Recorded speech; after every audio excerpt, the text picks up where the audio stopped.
exactly the same fault that you get with the XR5s. Basically the symptom is it will blow cold air at first, and once the engine gets to operating temperature, the aircon then just blows hot air. If you turn the vehicle off for an hour, maybe an hour and a half, let it cool down, it'll do the same thing. It'll blow nice cold air to begin with, then it blows with hot. The problem is there's a fault within the aircon compressor clutch, and you can't buy the clutch on its own. So the only option is to replace the entire compressor, which is quite expensive, or you can strip it down and take a shim out of it, which will do the same kind of thing.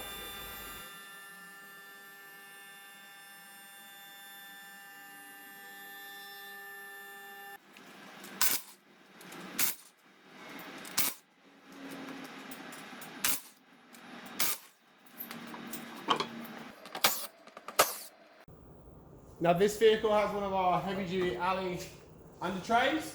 So if you don't have one of these, it's the same mounting points. You've just got an extra 2 screws here and here for your plastic under tray. You want to take all of that off.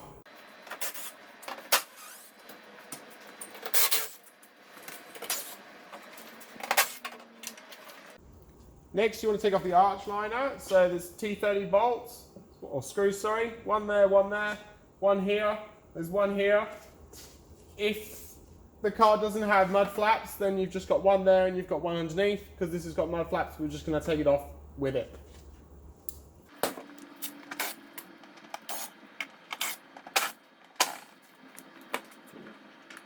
Because this one has got the mud flaps, it does have some different screws. Like this is a Phillips screw.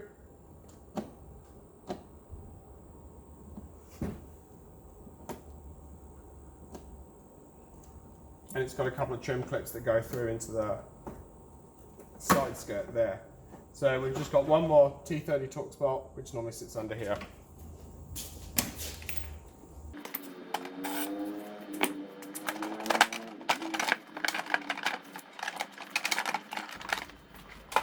Okay, so on the XR5, because the bumper is different, the bumper under tray is slightly different.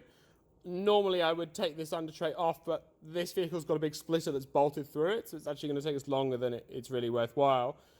We basically just need access to this compressor here. You can leave all the belts on.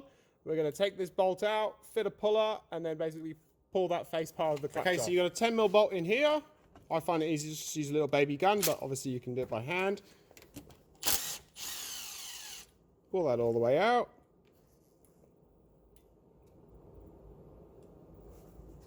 We need to bolt a puller to here, and the puller has to have something to push against. You could push against the original factory 10mm bolt, but you don't want to damage it. So we just use this longer one. The thread is an M6x1.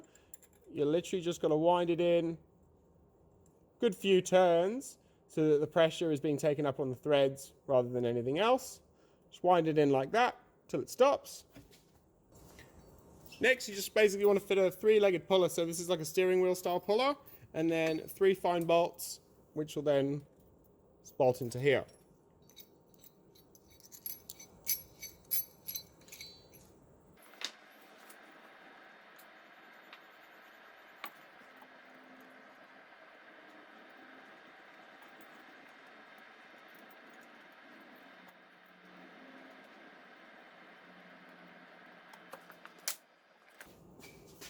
Next, you want to stick your centerpiece in.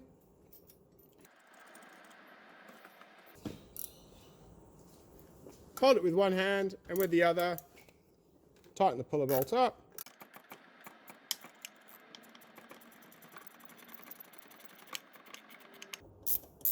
And you'll feel it crack off as soon as it's done. Take our puller back off, because remember it won't pull out all the way because we put a bolt in there.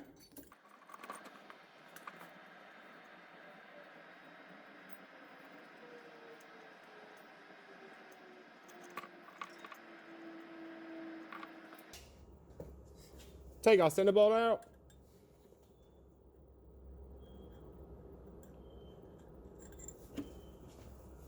And now really carefully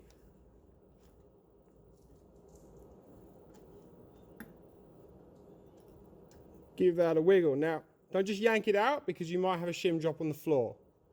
So very carefully, as soon as it comes off, start to tilt it. Now you might not be able to see in there, but yep.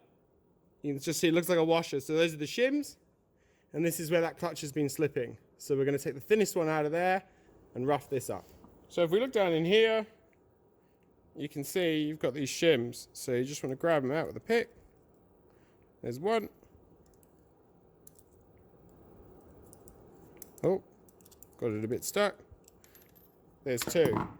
So if you put them side by side, you can actually feel the difference between them. Sometimes there's an even thicker one in here. Sometimes there's two, sometimes there's three.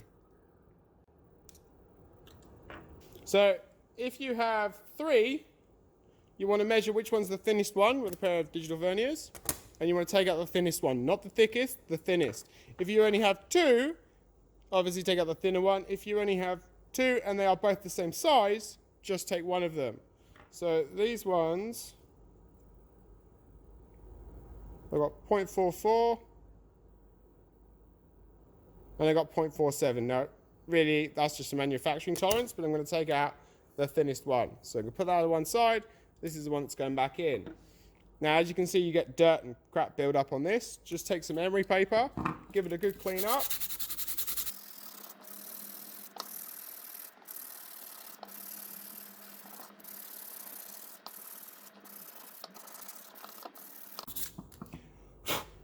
Like that, and you're going to do exactly the same on the compressor itself. Just a light rub. You're not going nuts. You don't want to put grooves in it. Just clean off all the blackness from it. We're going to put the thinnest shim back in and refit it. Now, the danger when you put this back on is that as you tilt it, the shim is going to fall out. So what you can do is take your 10mm, put it through, and that then helps to locate it, because this is splined, so it will only fit on the correct way. Just want to keep it at an angle. And then you can start to push it on like that.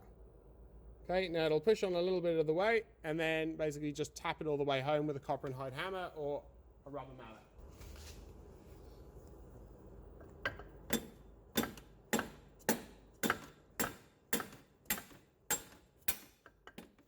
Now once it's in enough, obviously you know that the spacer, so the shim can't just fall out, so you can move that 10mm out of the way and make sure it's all the way home. Making sure you're not hitting this, you're hitting this section where it's nice and thick, because you don't want to bend anything. That's all the way in.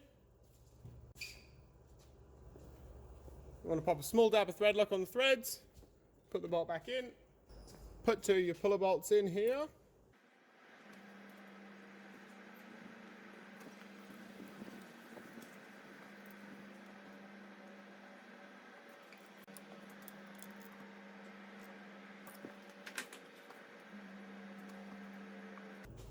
Put the arch liner back in, wheel back on, give it a test.